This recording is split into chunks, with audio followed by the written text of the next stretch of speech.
बिस्मिल्लाहिर्रहमानिर्रहीम। Hello, welcome back to my channel chemistry zone. आज की जो हमारी वीडियो है इसमें सारे लेक्चर हैं सरफेस केमिस्ट्री से रिलेटेड, जो भी हमने पढ़े हैं, जितनी भी इनकी वीडियो थी, जितने भी लेंथी थे, मैंने इन्हें बहुत ही शॉर्ट करके लिखा है, सिर्फ कॉन्सेप्ट। बाकी लेक्चर के लिए आपके पास दूसरी वीडियोज़ जो हैं वो अवेलेबल हैं, ठीक है। तो यहाँ पे देखते हैं हमारे पास सरफेस केमिस्ट्री क्या चीज़ है।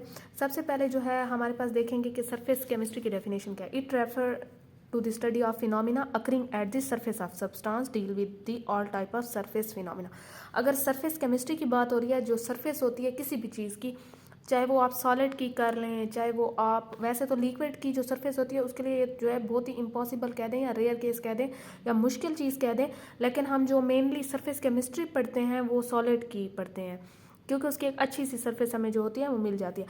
तो उस पर जितने भी फिनोमिना हो रहे थे उसकी प्रॉपर्टीज़ को हम चेंज कर रहे हैं, उसके जो इंटरफेस पे जितने केमिकल रिएक्शन हो रहे हैं वो हमारे पास क्या आते हैं, वो सरफेस केमिस्ट्री में आते हैं, ठीक है। अब आते हैं जो हमारे पास अकॉर्डिंग टू लेक्चर की बात मैं कर रही हूँ कि हमारे पास सरफेस मॉडिफिकेशन की बात की गई थी। ये ऑलरेडी डिटेल में मेंशन है, जो मेरे पास ऑलरेडी अपलोड है यहाँ इसी चैनल पे वीडियो, लेकिन यहाँ पे हम सिर्फ कॉन्सेप्ट ले रहे हैं, सिर्फ कॉन्सेप्ट। यहाँ पे आपको कोई लेंथी चीज़ें नहीं मिलेंगी। तो मॉडिफिकेशन, सरफेस मॉडिफिकेशन में बेसिकली हमारे पास ये कहते हैं कि अगर आपके पास कोई सरफेस दी गई है तो उस सरफेस की आप चाहे फिजिकल प्रॉपर्टीज़ की बात करें, केमिकल की करें या बायोलॉजिकल प्रॉपर्टीज़ की, उन प्रॉपर्टीज़ को आप आल्टर कैसे करते हैं या आप न्यू प्रॉपर्टीज़ कैसे लाते हैं। एक सरफेस मैं आपको देती हूँ, आपने उसकी चाहे फिजिकल, बायोलॉजिकल या केमिकल जो है प्रॉपर्टीज़ को जो है उस सरफेस की चेंज किया है, तो हम उसे कहते हैं कि that is called surface modification. आप एक सरफेस को मॉडिफाई कैसे कर सकते हो, ठीक है। तो हमारे पास मॉडिफाई करेंगे तो ऑब्वियसली वो सरफेस और उससे पहले वाली जो सरफेस है या उसी का ओरिजिनल जो आप देखें तो इनमें डिफरेंस आ जाएगा, ठीक है। तो that is called surface modification. अगर आप सरफेस मॉडिफिकेशन की बात देखें तो आपके पास यहाँ पे, एक मिनट, यहाँ पे आपके पास कुछ वर्ड्स मिसिंग हैं। चलिए जी, अब आप देख सकते हैं कि हमारे पास 3 टाइप ऑफ मॉडिफिकेशन है, जिसमें मैकेनिकल है, केमिकल है, फिजिकल है। अगर आप जो है सिंपल में जाएं तो आपके पास मैकेनिकल वही होती है जिस पे आप फोर्स लगाएं, मींस के जो चीज़, जैसे फिजिकल प्रोसेस है, आप ग्राइंडिंग कर सकते हैं, मिलिंग कर सकते हैं, कोई और हैमरिंग वगैरह, ये वाली चीज़ें। तो यहाँ पे जो है बेसिकली अगर इस चीज़ की बात की जाए तो मैकेनिकल में इम्प्योरिटीज़ ज़्यादा आ जाती हैं, क्योंकि इसमें फिजिकल प्रोसेस यूज़ होते हैं। अगर केमिकल की बात की जाए, जो आप सरफेस को चार्ज करते हैं, लेट सपोज अगर आप एड्जॉर्बेंट की बात कर रहे हैं या एड्जॉर्बेट की बात कर रहे हैं, तो आप उसकी सरफेस को चार्ज करते हैं कि एड्जॉर्प्शन हो जाए। तो जब हम सरफेस की चार्जिंग वगैरह करते हैं तो हम इसे कहते हैं कि that is called chemical. Let suppose आपने किसी सरफेस को किया है नेगेटिव और आप चाहते हैं कि जो एक्टिवेटेड कार्बन है वो पॉजिटिव है, तो आपने सरफेस को नेगेटिव कर दिया। जो एक्टिवेटेड कार्बन आएगा वो उसके साथ आसानी से क्या करेगा, एड्जॉर्प्शन का प्रोसेस कर लेगा, चिपक जाएगा, या जो है इन एड्जॉर्बेट उसके साथ चिपक जाएगा, ठीक है। अब आते हैं physical process. Physical process let suppose drawing का प्रोसेस जैसे हो गया, आपने कोई भी चीज़ है, कोई भी ड्राई है, तो ये हमारे पास एक फिजिकल इसमें चेंजेस आएंगी। लेट सपोज आपने कोई गीली चीज़ जो है वो सन के अंडर रख दी है, तो आपके पास ऑटोमेटिकली वो कुछ देर में सूख जाएगी। तो उस अब वो उस चीज़ या मटेरियल में क्या आया, वो फिजिकल चेंज आ गया, ठीक है। तो यहाँ पे जो है और चीज़ें देखें, अगर एप्लीकेशन की बात करें सरफेस केमिस्ट्री की, तो इसमें कोई मैंने 4 सिंपल सी एप्लीकेशंस लिखी हैं, जिसमें एक होता है कि आपकी सेल वॉल और सेल मेम्ब्रेन्स पे, इनकी सरफेस पे जो केमिकल एक्टिविटीज़ होती हैं, हमारे पास एंजाइमेटिक रिएक्शन वगैरह होते हैं। तो इसमें क्या है कि हमारे पास ये सारी सरफेस केमिस्ट्री से रिलेट है। इलेक्ट्रॉनिक इंडस्ट्री में अगर बात करें तो used in the surface interface of microchip found in computers, ठीक है। मीन्स कि हमारे पास इंटरफेस और सरफेस जो होती है माइक्रोचिप की, जो कंप्यूटर में वो की जाती है, ये भी हमारे पास किससे रिलेट है, सरफेस केमिस्ट्री से। ऑटोमोबाइल में आपने कैटालिटिक कन्वर्टर देखा होगा, अक्सर लिखा होता है, अगर आप लोग कार के पीछे देखें तो उनके पीछे लिखा होता है कि कैटालिटिक कन्वर्टर, जो हमारे पास क्या करता है कि धुआं जो होता है वो हार्मफुल नहीं बल्कि उसे इन्वायरमेंट फ्रेंडली बना के, जो गाड़ी का धुआं होता है उसे वो निकालता है, ठीक है। नैनो मटेरियल हो गया है, इसमें सिंथेसिस हो गई है, प्रेपरेशन ऑफ एड्जॉर्बेंट वगैरह हो गई, ये सारी इसकी एप्लीकेशंस है। अब आते हैं जो मेन और बेसिक बात है। अच्छा, एड्जॉर्प्शन जो है वो पूरा सरफेस केमिस्ट्री में जो हमने यहाँ पे पूरे लेक्चर पढ़े हैं उसमें एड्जॉर्प्शन, इसके पैरामीटर्स, आइसोथर्म्स, ये सारी चीज़ें इसी से रिलेटेड है। एड्जॉर्प्शन, एफिशिएंसी, ये जो ऊपर वाली थोड़ी बातें थी ये हमारे पास सिर्फ सरफेस केमिस्ट्री को समझने वाली बातें थी। तो अब आप बस माइंड बना लें कि आपने जो पढ़ना है वो मेन यही चीज़ है आगे इसकी। एड्जॉर्प्शन हमारे पास एक ऐसा प्रोसेस है जिसमें कोई भी सरफेस होती है, उस सरफेस के ऊपर कोई हाई कंसंट्रेशन में, चाहे वो मॉलिक्यूल हो, चाहे आयन हो, चाहे एटम हो, एक्यूमुलेट हो जाए, तो हम इसे कहते हैं कि ये एड्सॉर्प्शन का प्रोसेस है। The process that involve the accumulation of substance in a molecular species higher concentration on surface. या आप ये भी कह सकते हैं कि phenomena where particles are attached at the surface layer of material. तो आपके पास जो सरफेस पे जितने भी पार्टिकल अटैच होंगे किसी चीज़ की भी सरफेस पे, कोई भी मटेरियल की सरफेस पे, हम उसे कहते हैं कि ये हमारे पास एड्सॉर्प्शन का प्रोसेस हो रहा है। इट मेनली इन्वॉल्व्स मॉलिक्यूल भी हो सकते हैं, एटम भी हो सकते हैं, आयन भी हो सकते हैं। फिर आते हैं, ये तो थी एड्सॉर्प्शन की डेफिनेशन। फिर आते हैं हमारे पास एड्सॉर्बेट और एड्सॉर्बेंट पे। ये दो चीज़ें बहुत ही मेन है एड्सॉर्प्शन में। क्यों मेन है? क्योंकि एक होता है एड्सॉर्बेट, एक होता है एड्सॉर्बेंट। इन दोनों के मिलने से ही हमारे पास एड्सॉर्प्शन का प्रोसेस होता है। जो एड्सॉर्बेट होता है वो हमारे पास डिपॉजिट ऑन सरफेस होता है। मतलब कोई आयन है, कोई मॉलिक्यूल है, कोई भी चीज़ है, वो एक सरफेस पे चिपक रही है, तो वो हमारे पास क्या होगी? आयन और मॉलिक्यूल वगैरह क्या होगी? एड्सॉर्बेट होगी। एड्सॉर्बेंट वो सरफेस होगी खुद, जो इन मॉलिक्यूल्स या इन एटम्स या इन आयंस को चिपका रही है अपने ऊपर। ठीक है, तो ये लेट सपोज अगर आपसे कोई एड्सॉर्प्शन की एग्जांपल मांग लेता है, तो आपके पास बहुत ही सिंपल सी एग्जांपल है, जिसमें आप हर जगह जो है एक ही एग्जांपल यूज़ की गई है। डाइल्यूट सोल्यूशन ऑफ आप मिथाइलिन ब्लू बना लें। मिथाइलिन ब्लू जो होता है वो एक ऑर्गेनिक डाई है, जो हमारे पास कॉटन सिल्क में जो है वो यूज़ होता है, कलरिंग डाई है। ठीक है ना, तो हमारे पास ये कपड़ों को रंग देने के लिए यूज़ होता है। इसमें फाइनली डिवाइडेड चारकोल या एक्टिवेटेड कार्बन या एक्टिवेटेड चारकोल डाल दें। अब ये एड्सॉर्बेंट के तौर पे काम कर रहा है, ये एड्सॉर्बेट है। इसके मिथाइलिन ब्लू के जो हैं क्या होंगे कि ये मिथाइलिन ब्लू के पार्टिकल कह दें, आयन कह दें, ये इसके साथ चिपक जाएंगे और ये कलर जो है ये बिल्कुल ट्रांसपेरेंट हो जाएगा। जो ब्लू कलर था वो डिसअपेयर हो जाएगा। ठीक है, मीन्स के मिथाइलिन ब्लू जो है वो एक्टिवेटेड कार्बन या एक्टिवेटेड चारकोल के साथ चिपक गई by the process of adsorption. यहाँ तक बात क्लियर है। अगर थोड़ी सी हिस्ट्री की बात करते हैं, तो हिस्ट्री में हमारे पास 1881 में एक जर्मन फिजिशियस था जो हमारे पास हेनरिच केसर था। ये उसी ने एड्सॉर्प्शन का जो प्रोसेस था बताया था। अगर आप लोग प्रॉपर्टीज़ ऑफ एड्सॉर्बेंट और एड्सॉर्बेट जो है, यहाँ पे मैंने ये जगह छोड़ दी है, इसमें यहाँ पे आप लिख भी सकते हैं। यहाँ ये मैं वर्बली आपको बता देती हूँ कि यहाँ पे क्राइटेरिया मैंने ऊपर लिख दिया, क्योंकि ये बात यही है। अगर आप लोग एड्सॉर्बेंट की प्रॉपर्टी जो है देखना चाह रहे हैं कि हमारे पास सरफेस कैसी होनी चाहिए, कि एड्सॉर्बेंट जो है वो कैसा होना चाहिए, तो वो हमारे पास पोरस होना चाहिए, क्योंकि उसके पोर्स होंगे तभी जाके एड्सॉर्बेट के मॉलिक्यूल चिपकेंगे। और उसका पोर डायमीटर, पोर वॉल्यूम, पोर साइज इतना होना चाहिए कि आने वाला एड्सॉर्बेट उसमें आसानी से चिपक सके। ठीक है, एक तो वो थर्मली स्टेबल होना चाहिए, उससे ऑन इंक्रीजिंग टेम्परेचर जो है उस पर कोई इफेक्ट ना हो। और दूसरा ये कि वो इनर्ट होना चाहिए। इनर्ट का मतलब वो किसी केमिकल रिएक्शन के साथ जो है रिएक्ट ना करे, क्योंकि उसका काम तो एड्सॉर्प्शन करना है, रिएक्शन करना नहीं है। ठीक है, आप एड्सॉर्बेट का भी कर सकते हैं कि एक एड्सॉर्बेट भी ऐसा होना चाहिए हमारे पास जो एड्सॉर्बेंट के साथ सही तरीके से क्या हो जाए, उस पर चिपक जाए या पोर्स में जो है वो फिट हो जाए। या हमारे पास जो है आप ये भी कह सकते हैं इसमें कि इनका हमेशा अपोजिट चार्ज होना चाहिए, इनमें फोर्स ऑफ अट्रैक्शन होनी चाहिए। तो ये वाली चीज़ें जो है ये बहुत ही कॉमन बेसिक हैं, तो ये आप खुद भी लिख सकते हैं। मैंने इसे यहाँ इतना लेंथी नहीं करके लिखा। फिर आता है एक हेडिंग हमारे पास आती है जो प्योरीफिकेशन टेक्निक्स है। अगर आपके पास ये पूछें कि प्योरीफिकेशन टेक्निक में एज अ एड्सॉर्प्शन को जस्टिफाई करें, तो आपके पास ये आंसर होना चाहिए कि हमारे पास जो एड्सॉर्प्शन का प्रोसेस होता है वो एज अ प्योरीफिकेशन टेक्निक में होता है। क्योंकि लेट सपोज अगर आप वाटर ट्रीटमेंट कर रहे हैं, आप वाटर में से कंटेमिनेशन, मतलब कि कंटेमिनेटेड वाटर है आपके पास, पोल्यूटेड वाटर है, आप उसमें कोई चीज़ निकालना चाह रहे हैं और वो डिजॉल्व हालत में है। लेट सपोज आप यूरेनियम की बात कर लें या किसी और चीज़ की बात कर लें, तो आप क्या करेंगे? एड्सॉर्प्शन का प्रोसेस यूज़ करेंगे। एड्सॉर्प्शन के प्रोसेस में आप एड्सॉर्बेंट अंदर डालेंगे, वो अंदर जो केमिकल वगैरह होंगे वो एज अ एड्सॉर्बेट के तौर पे काम करेंगे और वो हमारे पास से जो है रिमूव हो जाएंगे। तो आप कह सकते हैं कि yes, adsorption is used in purification techniques. ठीक है, अब आते हैं एनरिचमेंट के प्रोसेस पे। अगर आप लोग एनरिचमेंट का प्रोसेस देखें, तो एनरिचमेंट का मतलब ये है कि जब आपके पास कोई भी वाटर है, वेस्ट वाटर है, उसमें यूरेनियम डिजॉल्व होता है। ठीक है, आपको पता है ना कि यूरेनियम हमारे पास कितना एक्सपेंसिव है। एक्सपेंसिव है मीन्स कि महंगा है हमारे पास। इसी की वजह से हमने वो हर टेक्निक यूज़ की है कि हमारे पास जो भी महंगी चीज़ है हम उससे रिकवर कर लें। अगर वो वाटर में डिज़ॉल्व हो गए, एक तो वो हाईली टॉक्सिक है, दूसरा ये कि हमारे पास वो एक्सपेंसिव है, तो हमने उसे वाटर से निकालना है। वाटर से निकालने के लिए हमारे पास एनरिचमेंट का प्रोसेस होता है। एनरिचमेंट का प्रोसेस मतलब कि हम by the process of adsorption जब यूरेनियम को वाटर में से निकालते हैं तो इसे हम कहते हैं कि this is a enrichment process of uranium. ठीक है, इसमें भी हमारे पास प्रोसेस फिर कौन सा यूज़ हो रहा है, एड्जॉर्प्शन का। फिर आते हैं टाइप्स ऑफ एड्जॉर्प्शन पे।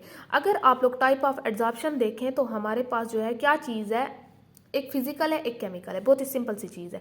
एक फिजिकल है एक केमिकल है। फिजिकल की अगर बात करें तो इसमें हमारे पास वीक इंटरेक्शन है। लेट सपोज वीक इंटरेक्शन में आपके पास वंडरवाल फोर्सेज हो गई हैं, हाइड्रोजन बॉन्डिंग हो गई है, पाई पाई इंटरेक्शन वगैरह हो गई, ये सारी वीक फोर्सेज हैं क्योंकि ये हमारे पास फिजिकल बॉन्ड है। फिर अगर इसकी एग्जाम्पल देखें तो हमारे पास एग्जाम्पल में H2O2 जब चारकोल के साथ रिएक्ट करता है, charcoal as a adsorbent use हो रहा है और H2O2 as a adsorbent use हो रहे हैं। ठीक है, तो ये depend upon the nature of gas भी करता है। हीट ऑफ एड्जॉर्प्शन इसकी लो होती है। अगर यहाँ पे मैं आपको एक बहुत ही बेसिक पॉइंट बता दूँ, आज से ये पूछा जा सकता है कि हमारे पास जो ओवरऑल एड्जॉर्प्शन है क्या ये हमारे पास टेम्परेचर पे इफ़ेक्ट होता है या नहीं, मतलब इस टेम्परेचर का क्या इफ़ेक्ट है, ओवरऑल एड्जॉर्प्शन किस चीज़ पे होता है। तो आपने ये कहना है कि ओवरऑल अगर एड्जॉर्प्शन होगा तो वो लो टेम्परेचर पे होता है क्योंकि हमारे पास बहुत ज़्यादा जो एड्जॉर्प्शन की टाइप होती है वो फिजियो एड्जॉर्प्शन मीन के फिजिकल एड्जॉर्प्शन होती है, और फिजिकल एड्जॉर्प्शन हमेशा लो टेम्परेचर पे होते हैं। बहुत ही रेयर केसेस में, बहुत ही कम केसेस में हमारे पास केमिकल एड्जॉर्प्शन होती है जो हमारे पास इंक्रीज विद टेम्परेचर हो सकती है, लेकिन ओवरऑल अगर बात करें सिर्फ एड्जॉर्प्शन की तो वो एट लो टेम्परेचर पे होती है। और इसका भी रीज़न है, आगे क्यों होती है वो आप रीज़न भी लिखेंगे। ठीक है, आप देखें कि हमारे पास प्रेशर अगर इंक्रीज हो तो हमारे पास फिजिकल एड्जॉर्प्शन इंक्रीज होती है, वो मोस्टली यूज़ होती है। जैसे मैंने कहा इसमें wide range of adsorbent and adsorbate हमारे पास यूज़ होते हैं। ठीक है, फिर आता है हमारे पास केमिकल बॉन्डिंग। बहुत ही सिंपल सी बात है कि हमारे पास स्ट्रॉन्ग केमिकल बॉन्डिंग यूज़ होती है, कोवेलेंट हो गई है, कोऑर्डिनेट कोवेलेंट बॉन्डिंग हो गई है। अच्छा, इसकी एग्जांपल में अगर जाते हैं तो बहुत ही सिंपल सी है कि अगर H2 को मैं निकल पे एड्जॉर्ब कर दूं तो ये मेरे पास केमिकल ही होगी। इसमें भी केमिकल का ये मतलब है कि पहले अगर हमारे पास बॉन्ड टूटेंगे मीन्स कि हमारे पास फिजिकल होगी, फिर जाके वो अटैच होगी और केमिकल होगी।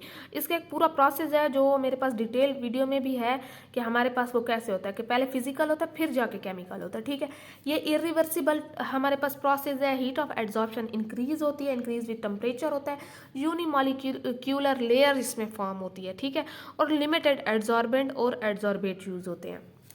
अब आते हैं हमारे पास जो छोटी छोटी सी डेफिनेशन है आपके पास, वो मैं आपको साथ साथ बताती हूँ कि हमारे पास एब्जॉर्प्शन क्या होती है और एड्जॉर्प्शन क्या होती है। एड्जॉर्प्शन सरफेस पे चिपक जाना किसी चीज़ का, एब्जॉर्प्शन उस मटेरियल के अंदर चला जाना। जैसे आपके पास कोई स्पंज है या आपके पास ऐसी कोई चीज़ है जैसे फोम वगैरह हो गया, आप अगर इस पे पानी डालें या आप नरम कोई कपड़ा ले लें उस पर पानी डालें, वो फ़ौरन एब्जॉर्ब कर लेगा, वो एड्जॉर्ब नहीं करेगा। ठीक है, उसके अंदर चला जाएगा, पानी के जो मॉलिक्यूल्स होंगे उसके अंदर चले जाएंगे।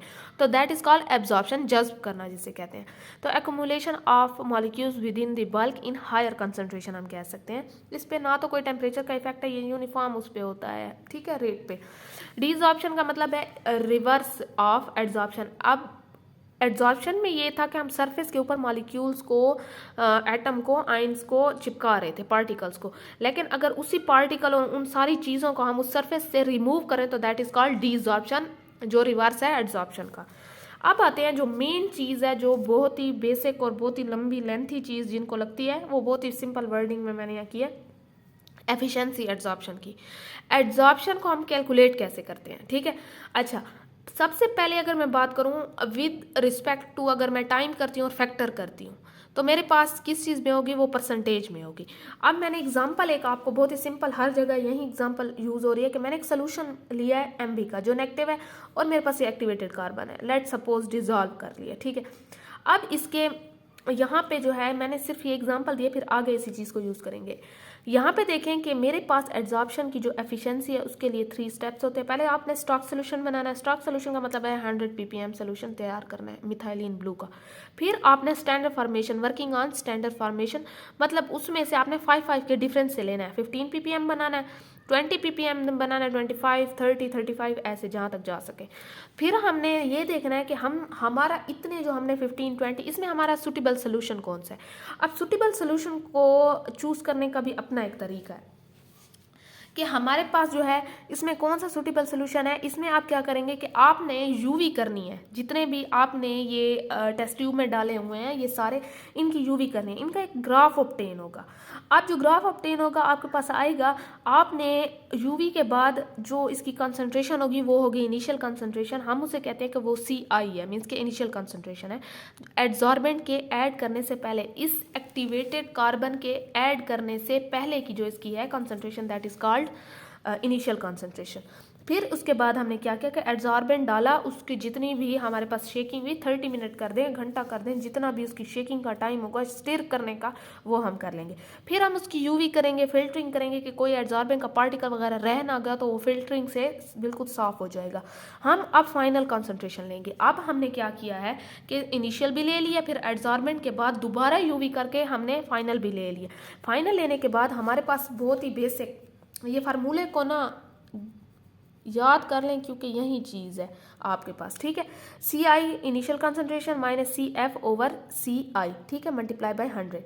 आप देखें कि हमारे पास ये इस फार्मूले में आप लगाएं, हमारे पास यहाँ जो लेक्चर है उसमें हमारे पास एस्टिमेटेड वैल्यू जो है वो नहीं है, ऐसे दी गई है, रैंडम वैल्यूज दी गई हैं। हमारे पास ग्राफ ऑब्टेन होगा। ग्राफ आपने खुद इसका रीज़न भी बताना है कि हमारे पास जो ग्राफ इस चीज़ से ऑब्टेन हो रहा है उसमें ये था कि हमारे पास ये कंसंट्रेशन है, ये एड्सॉर्प्शन एफिशिएंसी है, यहाँ से इंक्रीज होगा क्योंकि पोर्स होंगे अवेलेबल, यहाँ से डिक्रीज होगा, ठीक है। इतने तक बात क्लियर है। यहाँ पे मैं आपको एक चीज़ समझा दूँ जो मुझे लगता है कि ज़रूरी है।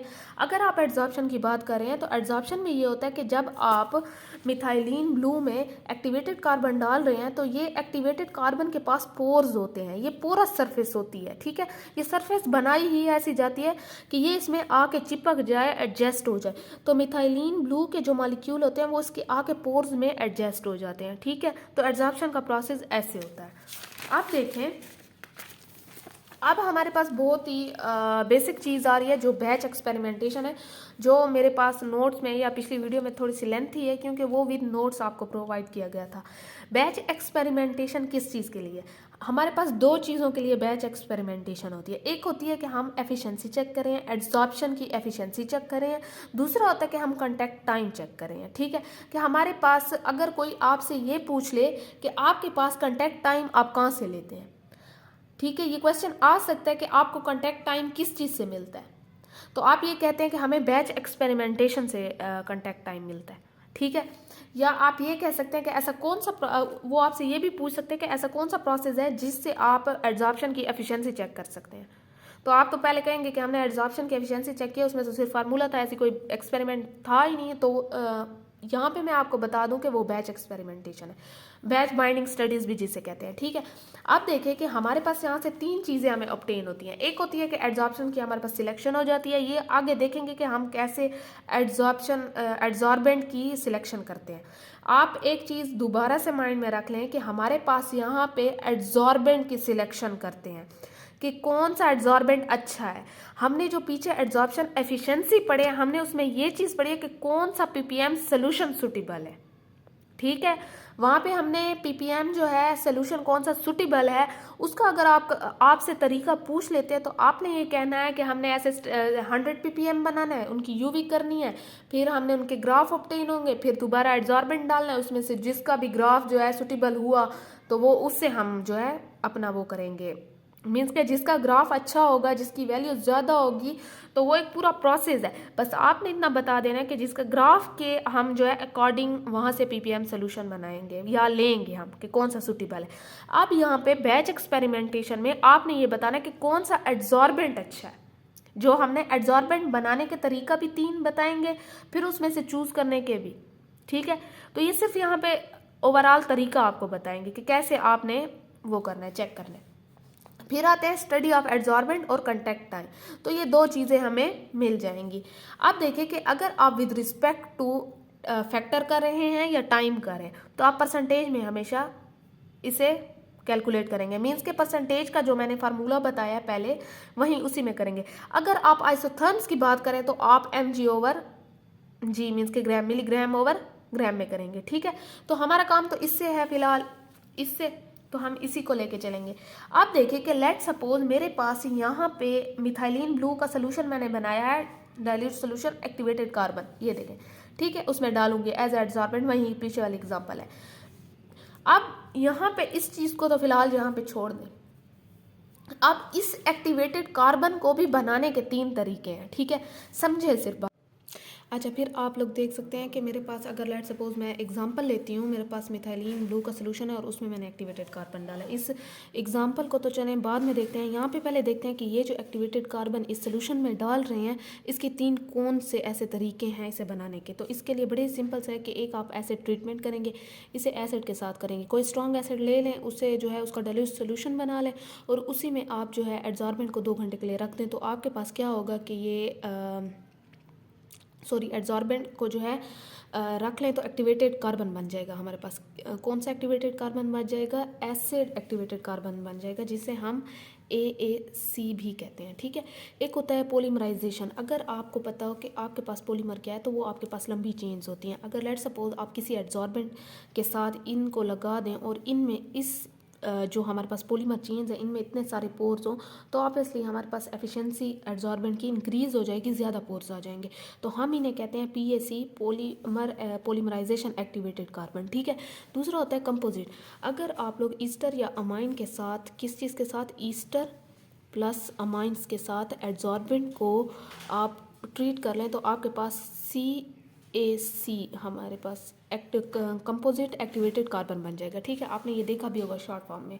अब यहाँ पे मेरी बात सुने कि आपने यहाँ पे बैच एक्सपेरिमेंटेशन से क्या चीज़ करनी थी, यहाँ पे आपने एक्टिवेटेड कार्बन को चेंज करना है कि आपने देखना है कि कौन सा एक्टिवेटेड एडजॉर्बेंट हमारे पास यहाँ बात हुई है कि हमने एडजॉर्बेंट की सिलेक्शन करनी है। हमने ये चीज़ ऊपर भी कही है, ये आप ये वाला पॉइंट देख सकते हैं, ठीक है।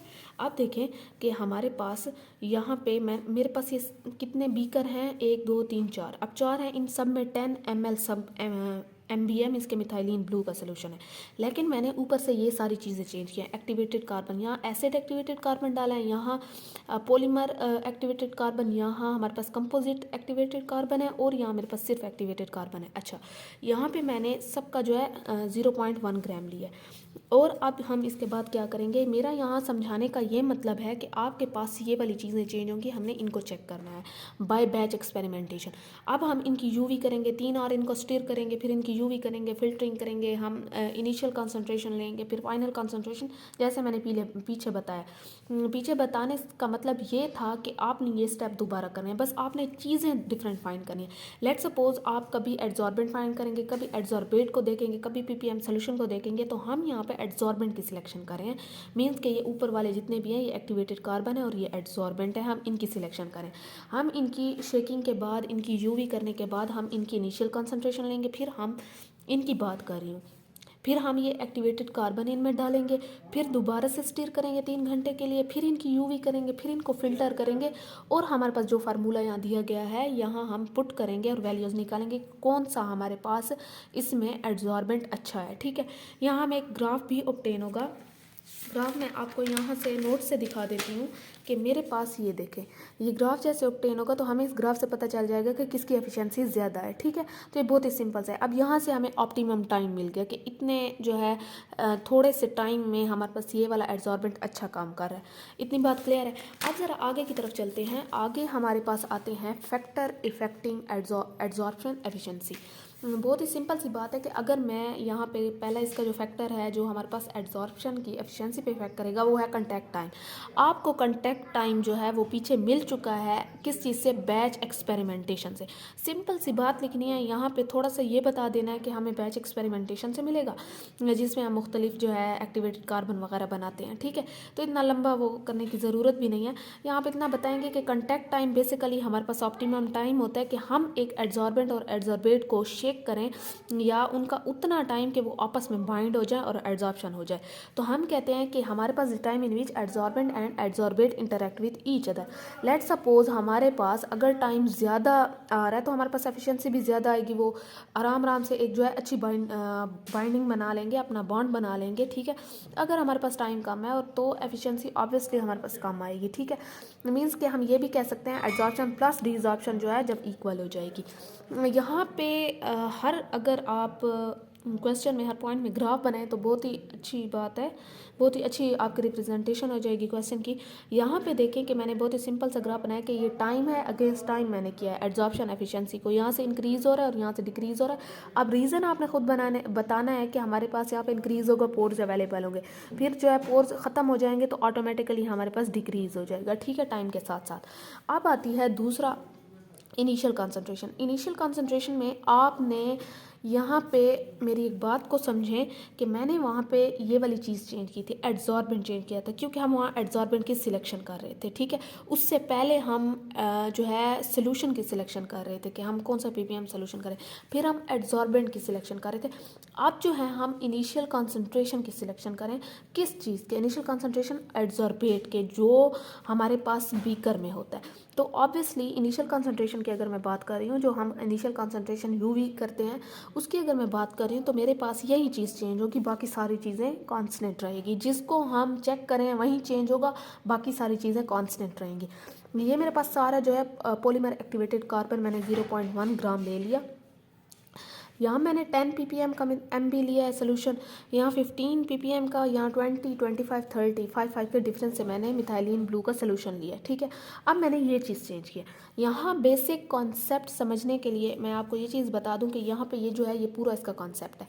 अब आप लोग देखें कि लेट्स सपोज अगर स्टार्ट पे जो है यहाँ पे 10 ppm है, तो आप देखेंगे कि आपके पास स्लाइटली जो है यहाँ पे जैसे जैसे बढ़ता जाएगा कि हमारे पास पोर्स अवेलेबल होते हैं, तो एड्जॉर्प्शन इंक्रीज होती है at the start, very slightly आप जो है नोटिस करेंगे, तो हमारे पास एड्जॉर्प्शन एफिशिएंसी ऑटोमेटिकली इंक्रीज होगी। लेकिन आप खुद सोचें कि एड्जॉर्बेंट तो चेंज नहीं हो रहा, अब हमारे पास पोर्स तो उतने हैं, लेकिन नीचे से मॉलिक्यूल जो हैं, लेट सपोज यहाँ 100 हैं या 200, फिर 300, 400, 500, लेकिन स्टिल हमारे पास पोर्स जो हैं आप 50 कर लें, ठीक है, 50 पोर्स हैं, तो आप खुद सोचें कि हमारे पास पोर्स तो चेंज नहीं हो रहे, नीचे मॉलिक्यूल ज़्यादा हो रहे हैं, तो ऑटोमेटिकली हमारे पास डिक्रीज़ होना स्टार्ट हो जाएगी।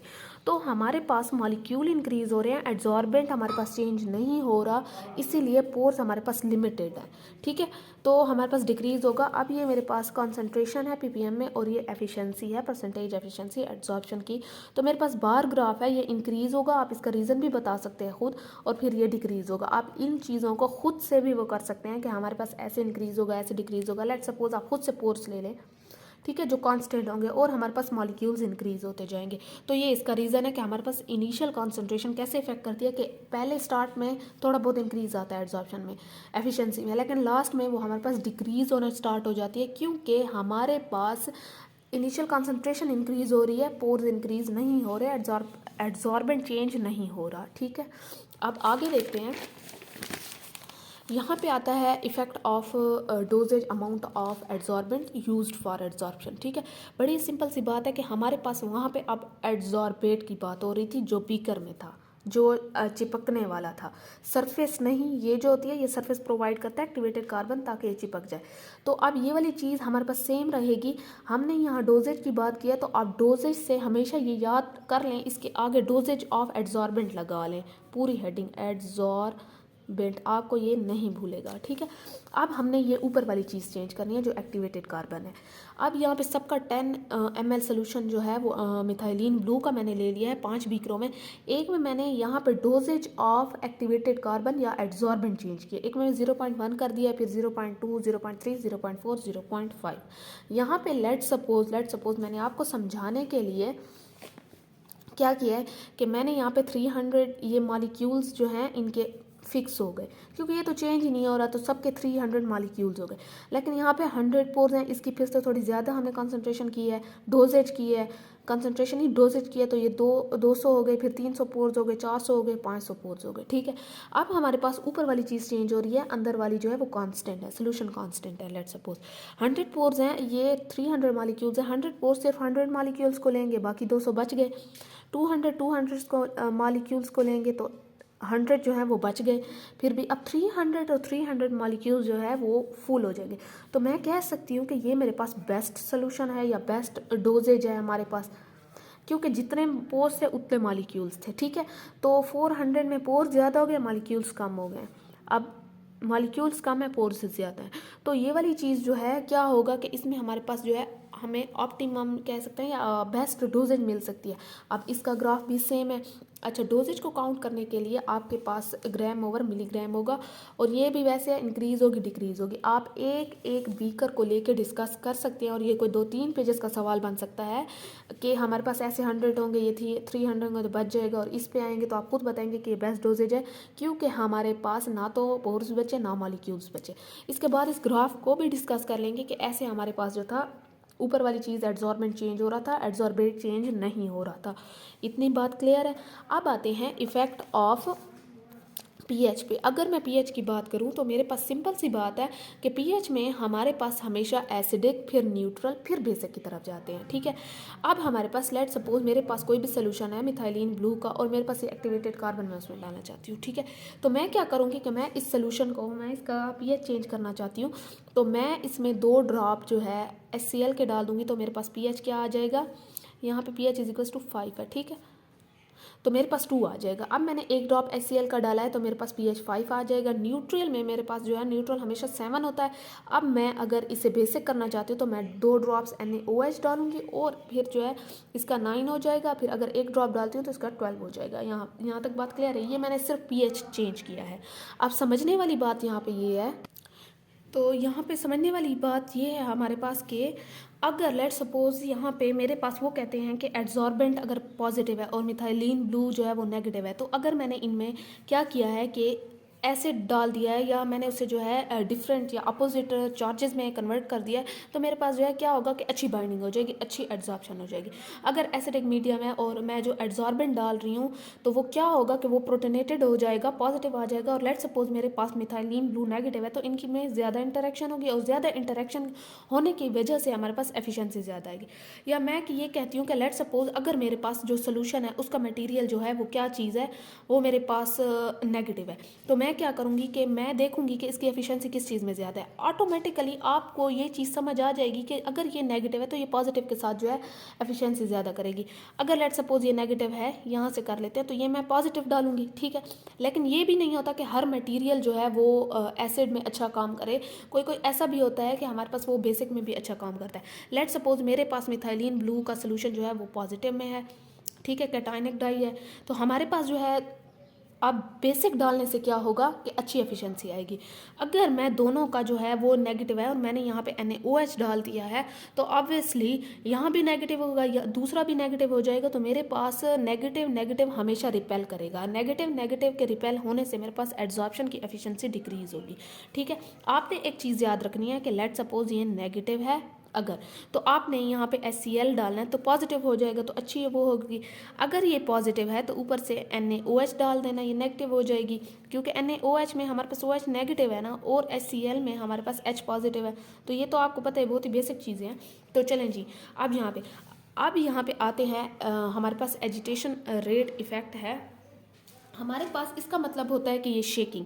अब लेट सपोज आप एक गिलास पानी लें, उसमें आप जो है हमारे पास जो ड्राई मिल्क होता है या कोई भी और आप ऐसा ले लें मटेरियल, या आप चाक जो होता है, ये चाक को ग्राइंड कर लें और आप उससे स्पून भर के जो है क्या करें कि उस पानी में डाल दें। अब बग़ैर हिलाए जो है आप उसे देखिए कि वो जो आप पाउडर डालेंगे वो जाके नीचे बैठ जाएगा, बिल्कुल उसी तरह पाउडर फॉर्म में। ठीक है, वो पूरा डिज़ोल्व नहीं होगा कि आपने डाला तो वो सारा डिज़ोल्व हो गया, ऐसी बात नहीं है। ठीक है, वो जाके ना वैसे का वैसे स्पून जो है वो नीचे बैठ जाएगी। तो हमारे पास जब हम एड्जॉर्बेंट डालते हैं तो वो भी सेम ऐसे होता है, वो नीचे जाके बैठ जाता है बिल्कुल ऐसे बल्क की तरह, और यहाँ पे एक लेयर बना लेता है। ये वाली लेयर जो होती है ये तो सोल्यूशन के साथ इंटरेक्ट कर रही है, लेकिन ये जो अंदर वाला पाउडर है ये सारा ड्राई होता है। अक्सर आप देख लें, आप आटा उठा लें उसे भी पानी में डालें ना, तो वो तब तक हल नहीं होता। या आप कस्टर्ड ले लें, उसे जो है दूध में डालें, तो भी जब तक हिलाएंगे नहीं तब तक वो डिज़ोल्व नहीं होता, वो वैसे सूखा रह जाता है। ठीक है, तो same is the case with adsorbent in this solution. अब यहाँ पे वो कहते हैं कि हमें शेकिंग करनी है, क्योंकि हम कहते हैं कि एड्जॉर्प्शन एफिशिएंसी ज़्यादा है। तो हम जो है इसकी ये जो लेयर होती है, बाउंड्री लेयर इसे कहते हैं, हम इसे डिफ्यूज़ करेंगे। इसे डिफ्यूज़ करने के लिए हमें इसकी शेकिंग करनी पड़ती है, और शेकिंग करने की वजह से हमारे पास क्या होता है कि एड्जॉर्प्शन एफिशिएंसी अच्छी आती है, क्योंकि सारे जो मॉलिक्यूल्स, सारे जो एड्जॉर्बेंट के मॉलिक्यूल्स होते हैं, पोर्स होते हैं, वो हमारे पास एक्सपोज हो जाते हैं इस सोल्यूशन में, और वो हमारे पास ले लेते हैं मॉलिक्यूल्स को अपने अंदर, मीन्स के पोर्स के साथ वो चिपक जाते हैं। यहाँ तक बात क्लियर है। अब यहाँ पे एक और चीज़ है हमारे पास कि अगर आपने जो है शेकिंग का रेट जो है वो नॉर्मल रेट पे रखा है तो हमारे पास एड्जॉर्प्शन एफिशिएंसी अच्छी आएगी, लेकिन आपने एक हद से ज़्यादा आपने कर दिया है तो हमारे पास एफिशिएंसी डिक्रीज होगी। क्यों? क्योंकि काइनेटिक एनर्जी इतनी ज़्यादा होगी सोल्यूशन के मॉलिक्यूल और एड्जॉर्बेंट के मॉलिक्यूल्स में या पोर्स में कि हमारे पास वो एक दूसरे से इतना जो है जल्दी कह दें या स्पीड से टकराएंगे कि वो एक दूसरे के साथ जो है बाइंडिंग बना ही नहीं पाएंगे, इंटरेक्शन बना ही नहीं पाएंगे। तो हमारे पास जो है ये लो अगर रेट है एजिटेशन रेट या शेकिंग रेट तो हमारे पास अच्छी होगी, अगर हाई है तो हमारे पास नहीं होगी क्योंकि काइनेटिक एनर्जी ज़्यादा होगी। यहाँ तक बात क्लियर है। अब आते हैं इफ़ेक्ट ऑफ टेम्परेचर की तरफ। मैंने आपको पहले बता दिया था कि हमारे पास एड्जॉर्प्शन जो है वो लो टेम्परेचर फिनोमिना है। यही बात है कि लो क्यों है? क्योंकि अगर आपने ज़्यादा टेम्परेचर इंक्रीज़ किया तो इसकी वजह से काइनेटिक एनर्जी ज़्यादा होगी मॉलिक्यूल्स की, और इसी वजह से वो जो है पोर्स के साथ बाइंडिंग बना ही नहीं पाएंगे, वो आपस में इंटरेक्ट कर ही नहीं पाएंगे, उनकी काइनेटिक एनर्जी इतनी ज़्यादा हो जाएगी। तो इसीलिए जो है हमारे पास उनकी कोल्यूजन आपस में इतनी ज़्यादा हो जाएगी कि वो नहीं बना। तो इसलिए ये जो है लो टेम्परेचर फिनोमिना। आपसे ये पूछ सकते हैं क्वेश्चन में कि हमारे पास एड्जॉर्प्शन लो फिनोमिना है तो जस्टिफाई करें या कमेंट करें। तो आपने यही पूरी चीज़ बतानी है कि हमारे पास जो है वो लो इसलिए है कि हाई पे उनकी काइनेटिक एनर्जी ज़्यादा हो जाती है, कोल्यूजन ज़्यादा हो जाती है, वो इंटरेक्ट नहीं कर पाते, लो में अच्छी वो बाइंडिंग बना लेते हैं। बात क्लियर है। अब आते हैं पार्टिकल साइज़ की तरफ। आपने इन बातों को सारा अपनी जो है वर्डिंग में कन्वर्ट करके लिखना है। आपका पेज 2 तो भर ही जाएंगे इससे। अच्छा, पार्टिकल साइज़ की तरफ आते हैं। अगर पार्टिकल साइज़ कैसे इफेक्ट करता है? अगर लेट सपोज मैं एक सोल्यूशन लेती हूँ, उसमें एज अ एड्जॉर्बेंट मैं चाक डालती हूँ, ठीक है, ये मैंने चाक डाल दिया, और मैं एक दूसरा सोल्यूशन लेती हूँ, उसमें मैं उसी चाक को ग्राइंड करके पाउडर करके डाल लेती हूँ, तो आप खुद सोचें किसकी एफिशिएंसी ज़्यादा होगी? ऑब्वियसली जो पाउडर है, क्योंकि वो जल्दी डिजॉल्व हो जाएगा, उसके पार्टिकल जो साइज़ है वो स्मॉल होगा, तो ये चाक हमारे पास इतनी एफिशिएंसी नहीं दिखाएगा। तो इसलिए हमारे पास जो पार्टिकल साइज़ है वो जितना छोटा हो हमारे पास एड्जॉर्प्शन एफिशिएंसी उतनी ज़्यादा है। मीन्स कि हम कह सकते हैं कि दिस इज़ इन्वर्सली प्रोपोर्शनल। ये आपस में एड्जॉर्प्शन और पार्टिकल साइज़ जो है वो इन्वर्सली प्रोपोर्शनल है। यहाँ तक बात क्लियर है। अब आते हैं हमारे पास रीयूजेबिलिटी या रीजनरेशन ऑफ एड्जॉर्बेंट। आप चाहते हैं कि आपने जो एड्जॉर्बेंट यूज़ किया है आप उसे बार बार यूज़ करें, आप एक ही बार में उसे यूज़ करके ज़ाया नहीं कर सकते। तो इसके लिए लेट सपोज मैं एक एग्जांपल लेती हूँ जिसमें मैं कहती हूँ कि मेरे पास ऑरेंज पील है, मैंने उसे ड्राई किया, मैंने उसे ग्राइंड किया, उसे पाउडर में कन्वर्ट किया, उसे 2-3 बार वॉश किया, फिर उसे ड्राई किया, तो मेरे पास पाउडर बन गया, मेरे पास एक एड्जॉर्बेंट बन गया। ठीक है, यहाँ तक बात क्लियर है। अब मैं कहती हूँ कि मैं इसी एड्जॉर्बेंट को क्या करूँ कि एक्टिवेट करूँ बाय 3 स्टेप या 3 फिनोमिना या 3 प्रोसेस। एक मेरे पास होगा रॉ, या मैं ये भी कह सकती हूँ कि मैं इसे जो है दोबारा से रीयूज़ करना चाहती हूँ। तो मेरे पास 3 है, एक रॉ हमारे पास स्टेप आ गया है, ठीक है, एक मेरे पास फिजिकल आ गया है और एक मेरे पास केमिकल आ गया है। ठीक है, यहाँ पे देखें।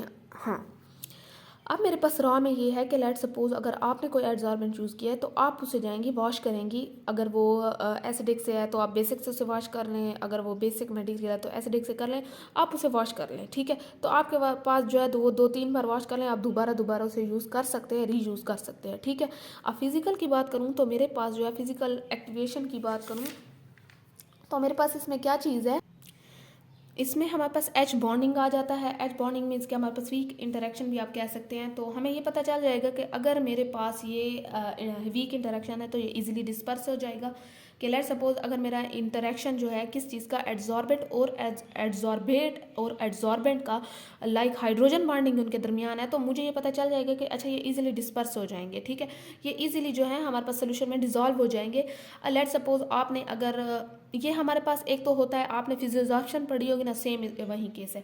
लेट सपोज अगर आपका मटेरियल, मैंने अभी भी कहा है कि डाइल्यूट बेस के साथ एक्टिवेट एसिड एक्टिवेटेड है तो आप डाइल्यूट बेस के साथ कर लें, अगर बेस एक्टिवेटेड है तो आप डाइल्यूट एसिड के साथ उसे वॉश कर लें। ठीक है, अगर मैं केमिकल की तरफ जाती हूँ तो आपको पता है कि हमने पहले भी पढ़ा है कि केमिकल एड्जॉर्प्शन में हमारे पास जो होते हैं क्या चीज़ होते हैं, कोवलेंट बॉन्ड होता है हमारे पास, कोऑर्डिनेट कोवलेंट बॉन्ड है, ये स्ट्रॉन्ग बॉन्ड है।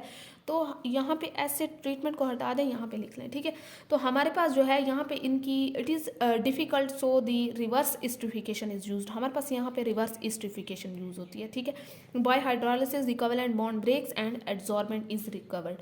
तो हाइड्रोलिसिस के थ्रू हमारे पास कोवैलेंट के बॉन्ड्स जो होते हैं वो ब्रेक हो जाते हैं, क्योंकि हमने दोबारा से रिकवर चीज़ करनी है तो हमें बॉन्ड्स ब्रेक करने पड़ेंगे कोवैलेंट वगैरह जो जिनसे एड्जॉर्बेंट के ऊपर चिपका हुआ है जिस बॉन्ड से, इससे तो आसानी से हट जाएगा।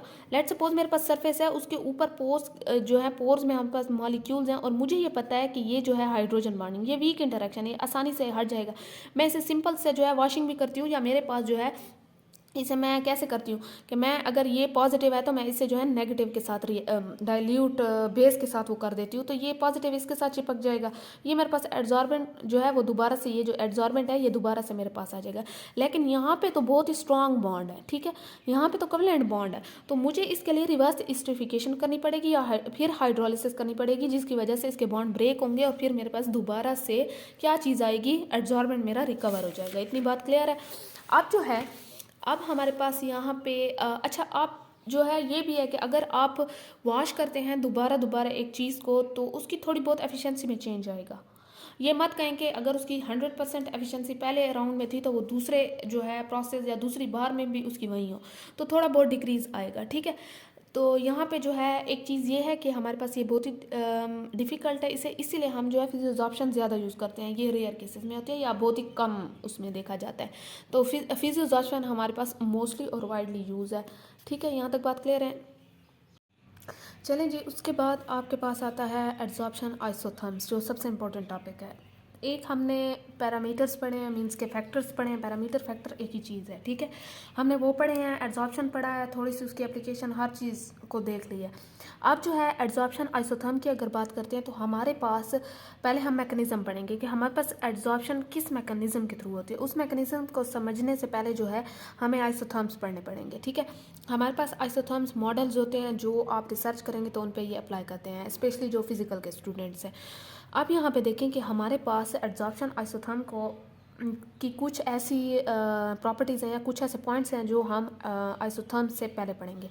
जैसे हमारे पास पहला जो पॉइंट है वो है modelling equilibrium studies for adsorption, ठीक है। अब हमारे पास यहाँ पे मॉडलिंग क्या चीज़ है, मॉडलिंग का मतलब है कि आपने कोई रेफरेंस लेना है और उस रेफरेंस के साथ अपने रिज़ल्ट को या अपने वाले जो भी आपका सैम्पल वगैरह है उसको क्या करना है, मैच करना है या हमारे पास कंपेयर करना है, ठीक है। यहाँ पे अगर आपको इस चीज़ से पहले ये जो मैकेनिज़्म लिखा हुआ है, मैकेनिज़्म में ये है कि कौन से बॉन्ड के थ्रू या क्या किस तरीके से हमारे पास एड्जॉर्बेट और एड्जॉर्बेंट जो है वो आपस में इंटरेक्ट कर रहे हैं और एड्जॉर्प्शन का प्रोसेस जो है वो शो करें। फिर मॉडलिंग इक्विलिब्रियम स्टडी में पहले मॉडलिंग देखो कि हमारे पास ये ऐसे है कि आपने अपने जो रिज़ल्ट है उसको कंपेयर करना है रेफरेंस के साथ। फिर उसके बाद आता है इक्विलिब्रियम।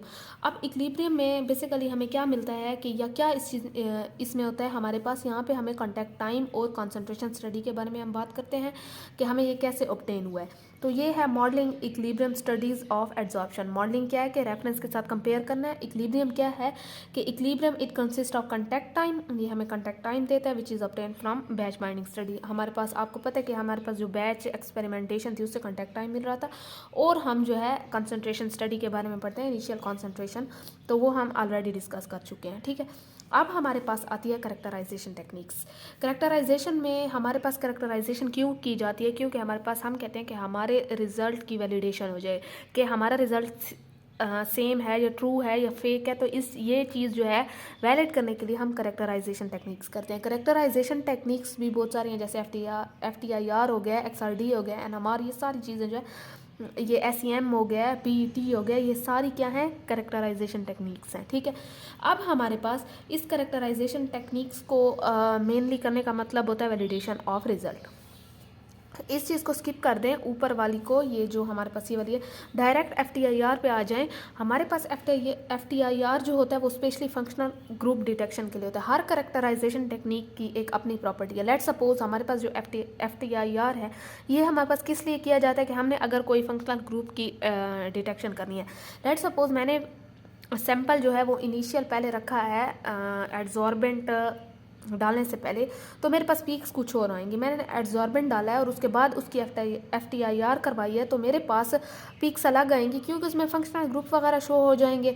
तो ये हमारे पास डिफरेंट फंक्शनल ग्रुप जैसे अमाइंस हो गया है, अल्केन्स वगैरह, ये चीज़ें डिटेक्ट करने के लिए होता है, ठीक है। अब हमारे पास BET है, तो इसमें आपसे ये क्वेश्चन किया जा सकता है कि हम इसमें क्या करते हैं, तो इसमें हम लिक्विड नाइट्रोजन की एड्जॉर्प्शन और डी एड्जॉर्प्शन को स्टडी करते हैं। यहाँ तक बात क्लियर है। फिर इसके बाद लिक्विड नाइट्रोजन को स्टडी करने के साथ साथ अगर हम देखें तो हमें इससे सरफेस एरिया भी पता चलता है, पोर साइज़ भी पता चलता है, पोर वॉल्यूम, पोर एरिया, सब चीज़ें जो है हमें यहाँ से पता चल जाती हैं। और तो और हमें नेचर ऑफ एड्जॉर्बेंट का भी पता चल जाता है। तो ये चीज़ इसलिए हम करते हैं कि हमारे पास करेक्टराइजेशन से इतनी सारी चीज़ों का पता चल जाता है। ठीक है, लेट सपोज अगर मैं एड्जॉर्प्शन से पहले देखती हूँ, मैं कोई भी मेरे पास है पोर्स जो है वो डिटरमाइन करती हूँ, मेरे पास इतने, फिर एड्जॉर्प्शन के बाद देखती हूँ कि डिक्रीज़ आ रहा है, तो मतलब कि मेरा जो एड्जॉर्बेंट है वो अच्छा काम कर रहा है, वो अट्रैक्ट कर रहा है मॉलिक्यूल्स को अपनी तरफ। यहाँ तक बात क्लियर है। फिर SEM की अगर बात करें तो SEM में ये चीज़ है कि हमने जो है सरफेस रफनेस देखनी होती है। लेट सपोज मेरे पास जो एड्जॉर्बेंट है, मैं उसकी कैसे सरफेस रफनेस को चेक करूँगी कि मेरे पास सरफेस कैसी है। लेट सपोज अगर मेरे पास एड्जॉर्बेंट है और वो बिफोर एड्जॉर्प्शन मैं उसे चेक करती हूँ तो उसकी सरफेस रफ होती है ड्यू टू पोर्स। ठीक है, उसके ऊपर पोर्स होते हैं जिसकी वजह से वो क्या होती है, रफ होती है। अब एड्जॉर्प्शन के बाद मेरी वही सरफेस स्मूथ आएगी। क्यों? क्योंकि वो जो पोर्स हैं वो भर गए हैं, जो एड्जॉर्बेट है वो आके उन पर एड्जॉर्ब हो चुका है, उसने वो सारे पोर्स जो हैं वो फिल कर लिए हैं, तो हमारे पास सरफेस जो है वो स्मूथ अपेयर होगी। ठीक है, अब जो है हमारे पास इसके अलावा और क्या चीज़ आ रही है, अब आ रही है हमारे पास टू स्टडी मॉलिक्यूलर डायनेमिक्स। इसमें हम डॉकिंग सिस्टम जो है एक सॉफ्टवेयर है, हम उसे स्टडी करते हैं टू स्टडी मॉलिक्यूलर डायनेमिक्स। यहाँ पे बेसिकली जो हमारे पास एक स्पेशल किस्म का सॉफ्टवेयर है जिसे हम डॉकिंग सिस्टम या MDoc भी कहते हैं, वो हम यूज़ करते हैं।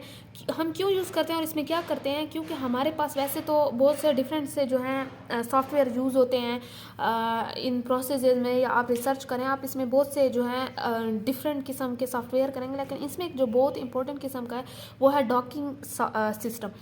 इसमें बेसिकली हम करते ये हैं कि मिथाइलिन ब्लू का जो है मिथाइलिन ब्लू डाई जो सोल्यूशन में होता है, ठीक है, और जो एड्जॉर्बेंट है हम उसे करीब लाते हैं, फिर उनकी इंटरेक्शन चेक करते हैं कि इनमें हमारे पास किस किस्म की इंटरेक्शन है, फिर हमें ये पता चल जाता है कि अच्छा इसमें मॉलिक्यूलर बॉन्डिंग किस टाइप की है, तो हमारे लिए इजी हो जाता है। और ये हमारे पास क्या काम करता है और कौन करता है, ये हमारे पास स्पेशल यही जो सॉफ्टवेयर होता है जो जिसे हम डॉकिंग सिस्टम या MDoc कहते हैं, तो यहाँ से हमें पता चल जाता है कि अच्छा यहाँ पे जो इंटरेक्शन है, क्या इस इंटरेक्शन से इनके करीब लाने से क्या ये एड्जॉर्ब हो जाएगा, इनमें बॉन्डिंग किस किस्म की है। अगर एटलीस्ट आपको एक चीज़ की भी बॉन्डिंग का पता चल गया ना, तो आपके लिए बहुत इजी है कि इधर एड्जॉर्प्शन जो है यहाँ हमारे पास प्रोसीड होगी या नहीं होगी, क्या ये एफिशिएंसी दिखाएगा कि नहीं दिखाएगा, तो इस चीज़ से हमें पता चल जाता है। फिर आती है DFT। अब जो है DFT में हमारे पास क्या चीज़ है कि डेंसिटी फंक्शनल थ्योरी भी इसे कहते हैं। इससे हम क्या चीज़ करते हैं कि इससे हमें it tells about the surface and its functionality and due to functionality what type of interaction it has, means कि हमें इंटरेक्शन का भी पता चल जाता है। It is done by software in specific computer. ये हमारे पास स्पेसिफिक कंप्यूटर्स होते हैं, ये आम कंप्यूटर की बात नहीं कर रही, इनके अपने स्पेसिफिक कंप्यूटर होते हैं, ये उनमें ही सारी चीज़ें प्रोसीड होते हैं, उनमें ये सॉफ्टवेयर वगैरह सारी चीज़ें हमें बताई जाती हैं। ठीक है, तो हमारे पास यहाँ पे मॉलिक्यूलर सरफेस और उसका इंटरेक्शन जो होता है वो इसी तरीके से होता है, DFT के ज़रिए होता है हमारे पास। मैं फिर से आपको रिवाइज करवा दूं कि ये हमारे पास सरफेस के बारे में और उसकी फंक्शनैलिटी के बारे में बताता है, और हमें ये बताता है कि हमारे पास यहाँ कौन सा इंटरेक्शन है। ठीक है, कि हमारे पास अगर इंटरेक्शन आपको पता चलेगा तभी तो आपको ये पता चलेगा कि एड्जॉर्बेंट और एड्जॉर्बेट मॉलिक्यूल आपस में कितनी एड्जॉर्प्शन कर सकते हैं, क्या उनका इंटरेक्शन बन भी रहा है कि नहीं। यहाँ तक बात क्लियर है। अब जो है, अब आपके पास बेसिक टॉपिक आ रहा है जो है एड्जॉर्प्शन आइसोथर्म्स। हमारे पास एड्जॉर्प्शन आइसोथर्म्स हम क्यों स्टडी करते हैं, यहाँ पे एक चीज़ वो कर रहे हैं कि एड्जॉर्प्शन आइसो का मतलब होता है सेम, थर्म्स का मतलब टेम्परेचर। जब हम एड्जॉर्प्शन को कांस्टेंट टेम्परेचर पे स्टडी करते हैं और उसका ग्राफ करते हैं तो हम इसे कहते हैं कि दीज आर आइसोथर्म्स। ठीक है, अब हमारे पास सबसे पहला जो है मॉडल आ रहा है यहाँ पे। आप एक चीज़ याद रखें कि हमारे पास जब भी आप एड्जॉर्प्शन का प्रोसेस होगा उसमें आप टेम्परेचर वेरिएट नहीं कर सकते, टेम्परेचर चेंज नहीं कर सकते। अगर आपने टेम्परेचर इंक्रीज़ कर दिया तो यही बात है, बार बार एक ही बात है कि अगर आपने कर दिया तो कोलिजन हाई हो जाएगी और आपकी एड्जॉर्प्शन नहीं होगी। ठीक है, क्योंकि काइनेटिक एनर्जी हाई होगी, मॉलिक्यूल्स की कोलिजन हाई होगी, तो वो पोर्स के साथ इतना हाईली जो है कोलाइड करेंगे कि वो पोर्स में एड्जॉर्ब ही नहीं हो सकेंगे। यहाँ तक बात क्लियर है, तो इसलिए हम लो टेम्परेचर रखते हैं। तो टेम्परेचर यहाँ पे हमने कॉन्स्टेंट टेम्परेचर पे जब हम ग्राफ प्लॉट करते हैं और एड्जॉर्प्शन को चेक करते हैं तो हम यहाँ पे आपको डेफिनेशन बताई गई है कि हमारे पास आइसोथर्म है क्या। तो वो कहते हैं कि the graphical representation of adsorption process on certain adsorption model is known as adsorption isotherm. ठीक है, अच्छा ये हमारे पास मेनली जो आइसोथर्म्स थे वो किस चीज़ के लिए, वो गैशियस मॉलिक्यूल्स के लिए किए गए थे, फिर later on they are applied on solid and liquid. क्योंकि हमारे पास जो गैशियस एटम होते हैं उनमें बहुत ज़्यादा स्पेस होती है, उनमें जो हमारे पास इंटरेक्शन होता है वो निग्लिजिबल होते हैं, तो इसीलिए उन पर किए गए थे। फिर लेटर ऑन हमारे पास सॉलिड और लिक्विड पे भी किए गए। कौन सा है, एम्पेरिकल मॉडल है। अब अगर मैं एम्पेरिकल मॉडल की बात करूं तो ये मेरे पास मल्टी लेयर एड्जॉर्प्शन शो करता है। अगर आपसे कोई पूछे कि वो कौन सा मॉडल है जो हमारे पास मल्टी लेयर एड्जॉर्प्शन शो करता है और फिजियोजॉर्प्शन भी शो करता है, तो आपने बड़े ही फिजियोजॉर्प्शन हमेशा मल्टी लेयर एड्जॉर्प्शन होती है, इतना तो आपको पता है ना। जहाँ पे मल्टी लेयर आएगा तो वहाँ पे फिजियोजॉर्प्शन आ जाएगा। तो ये एम्पेरिकल मॉडल होता है। इसकी कोई फिजिकल मीनिंग नहीं है, ना ही इसका कोई थियोरेटिकल बैकग्राउंड है, बस ये in the term of concentration हम लेते हैं। जब कॉन्सेंट्रेशन की बात आएगी तो हम कौन सा करेंगे, एम्पेरिकल मॉडल। इसकी बहुत सी टाइप्स हैं, जिसमें जो यहाँ पे देखें कि एक फ्रेंड लेक है, रेड लेक है, सिप है, तो है, टेम्किन मॉडल है, हमारे पास आइसोथर्म मॉडल है यहाँ पे। ठीक है, ये छोटा सा इसका जो था वो मैंने ब्रीफ कर दिया कि क्या मॉडल है और ये क्या काम करता है। अब देखते हैं पीपीटी मॉडल। पीपीटी जो है ये पुलनाय पोटेंशियल थ्योरी पे होता है। अब पोटेंशियल का वर्ड आ गया तो आपको इतना अंदाज़ा होना चाहिए कि केमिकल पोटेंशियल क्या है। केमिकल पोटेंशियल बेसिकली हमारे पास एफिनिटी है। आपको पता है कि एफिनिटी क्या चीज़ होती है, किसी चीज़ को अट्रैक्ट करने की जो पावर या एबिलिटी होती है, हम उसे कहते हैं कि दिस इज़ एफिनिटी। अब यहाँ पे मैं ये कह सकती हूँ कि मेरे पास जो यहाँ पे केमिकल पोटेंशियल है वो क्या, वैसे तो हम ये कहते हैं ना कि the affinity of any solute molecule towards the other solvent, लेकिन अगर यहाँ पे हम एड्जॉर्प्शन की बात करें तो हम कहते हैं the affinity of any solute. In the case of adsorption हम कहेंगे कि any adsorbent, the affinity of any adsorbent for the another solvent या अनदर हमारे पास क्या होगा, adsorbate, sorry, in the case of adsorption the affinity of any adsorbate for any other solvent हम कह सकते हैं। ठीक है, यहाँ पे अब आपके पास क्या चीज़ है, अच्छा केमिकल पोटेंशियल ओवरऑल तो ये होता है ना कि कोई भी मॉलिक्यूल है उसकी कितनी एफिनिटी है किसी और अदर सॉल्वेंट की तरफ, लेकिन अगर आप एड्जॉर्प्शन की बात करेंगे तो आप कहेंगे किसी एड्जॉर्बेट मॉलिक्यूल की कितनी एफिनिटी है किसी एड्जॉर्बेंट की तरफ। ठीक है, एक हमारे पास एड्जॉर्बेट है सॉरी, उसकी कितनी एफिनिटी है किसी एड्जॉर्बेंट की तरफ, वो कितना जो है चिपकने की उसकी एबिलिटी है सरफेस ऑफ एड्जॉर्बेंट पे। ठीक है, अब जो है यहाँ पे आप देखें कि अगर ये जो थ्योरी है पीपीटी वाली ये बेस करती है केमिकल पोटेंशियल पे, तो यहाँ पे है कि केमिकल पोटेंशियल पे करती है कि how much adsorbent molecule have affinity toward any adsorbent, वही बात हो गई। यहाँ पे जो बेसिक इसका कॉन्सेप्ट है आपके पास वो इस थ्योरी का ये है कि इट टेल्स अबाउट दी या it state about the equilibrium between chemical potential of gas molecules near the surface of adsorbent. ठीक है, of adsorbent and gas molecules away from the surface. इतनी आपको बात क्लियर है। अच्छा, वो कहते हैं कि हाँ आपने ये चीज़ देखनी है कि equilibrium between the chemical potential of gas molecules near the surface of adsorbent and gas molecules. आपने ये देखना है कि कितना केमिकल पोटेंशियल है एक गैस का near the surface of adsorbent, वो एड्जॉर्बेंट की सरफेस के साथ जाता है, और फिर जब वो दूर होता है तो उनमें कितनी एबिलिटी है अट्रैक्ट करने की। तो यही चीज़ जो है हमें पीपीटी मॉडल बताता है। इसकी दो हैं हमारे पास, एक DR है जिसे डुमनिन रिडस्का मॉडल कहते हैं, और एक हमारे पास DA है डुमनिन एस्टस्कव मॉडल जिसे कहते हैं। ठीक है, तो ये हमारे पास जो है रशियन साइंटिस्ट के नेम है। ये सेमी एम्पेरिकल आपके पास होती है, ये थ्योरेटिकल और एक्सपेरिमेंटल बैकग्राउंड रखती है। ठीक है, आप जो है केमिकल एड्जॉर्प्शन मॉडल अगर आप देखते हैं तो ये मेरे पास क्या चीज़ है कि केमिकल एड्जॉर्प्शन मॉडल जो होती है हमारे पास स्ट्रॉन्ग बॉन्ड फॉर्मेशन। आपको केमिकल एड्जॉर्प्शन जितनी भी पता है वो सारी यहाँ छाप दें, वो लिख दें यहाँ पे, क्योंकि बस आपने सिर्फ इसमें यही बताना है कि ये हमारे पास बेसिक जो है स्पेसिफिक थ्योरीज पे बेस करता है, बाकी सारी जितनी भी केमिकल एड्जॉर्प्शन है वो लिखें। और इसकी मेनली दो टाइप्स होती हैं, एक लैंगमर और एक वॉल्मर आइसोथर्म्स। लैंगमर को हमारे पास 1932 में नोबेल प्राइज़ मिला था। यहाँ तक बात क्लियर है। अब जो है इसके बाद आपके पास आता है फिजिकल एड्जॉर्प्शन आइसोथर्म।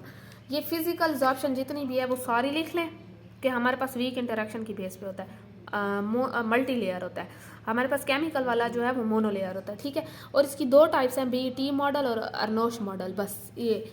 अब इसके बाद आयन एक्सचेंज मॉडल बहुत ही इजी है। आयन एक्सचेंज मॉडल में आपने ये लिखना है कि एड्जॉर्बेंट और एड्जॉर्बेट के दरमियान जब एड्जॉर्प्शन होती है, और वो एड्जॉर्प्शन किस बेस पे होती है, एक्सचेंज ऑफ आयन।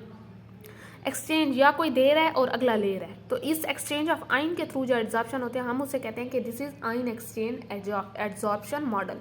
तो वो चाहे मोनोवैलेंट हो सकती है, एक भी हो सकता है, बाई मीन्स के 2 आइन भी जा सकते हैं, ट्राई मीन्स के 3 आइन एक्सचेंज भी हो सकती है, टेट्रा मीन्स 4 भी हो सकते हैं, मल्टी जो है हमारे पास मल्टीपल जो है वो हो सकते हैं। अच्छा, अब होमो और हेट्रो में थोड़ा सा फ़र्क है जो यहाँ पे बताना आपको जो है वो ज़रूरी है। अच्छा, यहाँ पे देखिए कि आपके पास जब होमोवैलेंट की बात करेंगे तो आपने वहाँ ये बताना है कि जो एक्सचेंज हो रही है बिटवीन एड्जॉर्बेट मॉलिक्यूल और एड्जॉर्बेंट के, वहाँ पे उनके सेम चार्ज हैं दोनों के, लेकिन डिफरेंट केमिकल पोटेंशियल डिफरेंस है, ठीक है।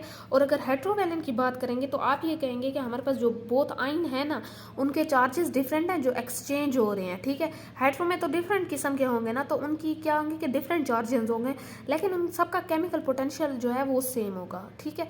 और होमो में क्या होगा, सेम चार्जेस होंगे जो एक्सचेंज हो रहे हैं, लेकिन उनका केमिकल पोटेंशियल जो है वो डिफरेंस होगा, इसी वजह से वो एक्सचेंज होंगे। अब मैकेनिज्म की तरफ आते हैं। मैकेनिज्म बहुत ही ईजी है, बहुत ईजी है।